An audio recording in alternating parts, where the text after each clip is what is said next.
Jack London, a day's lodging, Part 3. The temperature is real enough. Messner laughed. Do you know how cold it actually is? The doctor demanded. The other shook his head. Well, I'll tell you. 74 below zero by spirit thermometer on the sled. That's 106 below freezing point, too cold for traveling, eh? Practically suicide, was the doctor's verdict. One exerts himself. He breathes heavily, taking into his lungs the frost itself. It chills his lungs, freezes the edges of the tissues. He gets a dry, hacking cough as the dead tissue slants away and dies the following summer of pneumonia, wondering what it's all about. I'll stay in this cabin for a week, unless the thermometer rises at least to 50 below. I say, Tess, he said, the next moment. Don't you think that coffee's boiled long enough? At the sound of the woman's name, John Messner became suddenly alert. He looked at her quickly, while across his face shot a haunting expression, the ghost of some buried misery achieving swift resurrection. But the next moment, and by an effort of will, the ghost was laid again. His face was as placid as before, though he was still alert, dissatisfied with what the feeble light had shown him of the woman's face. Automatically, her first act had been to set the coffee pot back. It was not until she had done this that she glanced at Messner, but already he had composed himself. She saw only a man sitting on the edge of the bunk and incuriously studying the toes of his moccasins.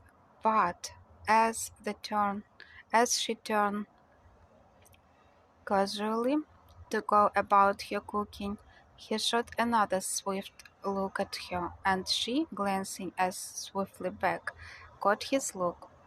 He shifted on, passed to the doctor, though the slightest smile curled his lip in appreciation of the way she had trapped him. She drew a candle from the grub box and lighted it. One look at her illuminated face was enough for Messner. In the small cabin, the widest limit was only a matter of several steps, and the next moment she was alongside of him. She deliberately held the candle close to his face and stared at him out of eyes wide with fear and recognition. He smiled quietly back at her. "What are you looking for, Tess?" the doctor called. "Hairpins," she replied, passing on and rummaging in a clothes bag on the bunk.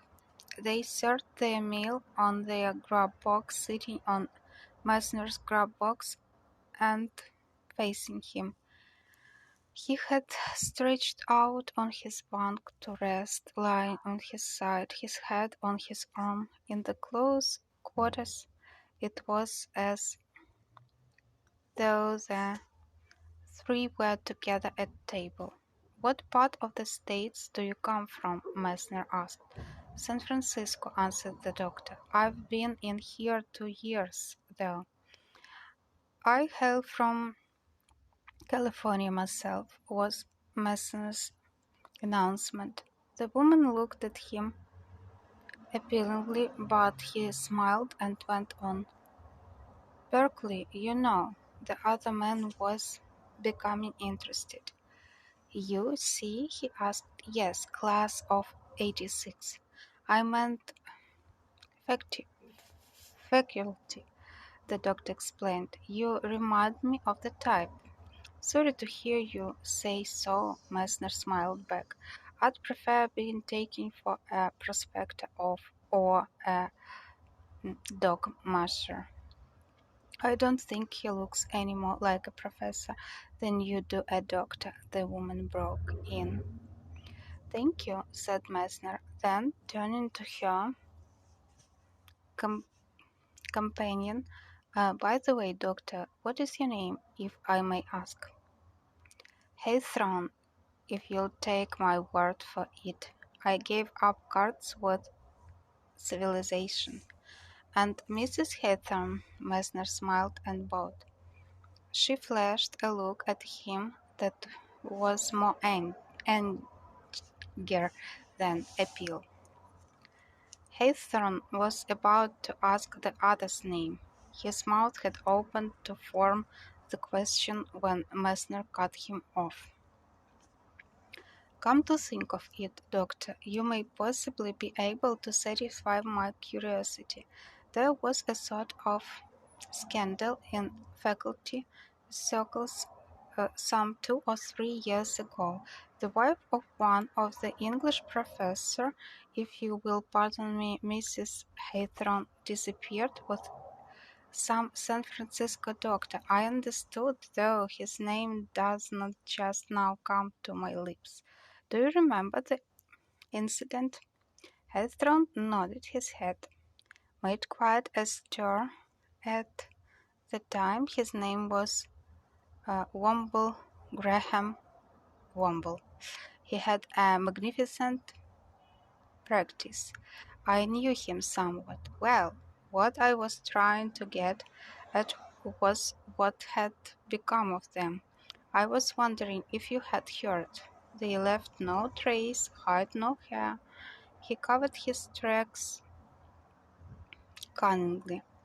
Haythorne cleared his throat. There was rumor that they went to the South Seas, were lost on a trading schooner in a typhoon or something like that.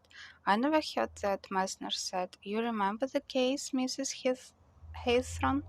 Perfectly, she answered, in a voice the control of which was in amazing contrast to the anger that blazed in the face. She turned aside so that Haythorne might not see. The latter was again on the verge of asking his name when Messner remarked, "This Dr. Womble, I've heard he was very handsome and quite a success, so to say, with the ladies."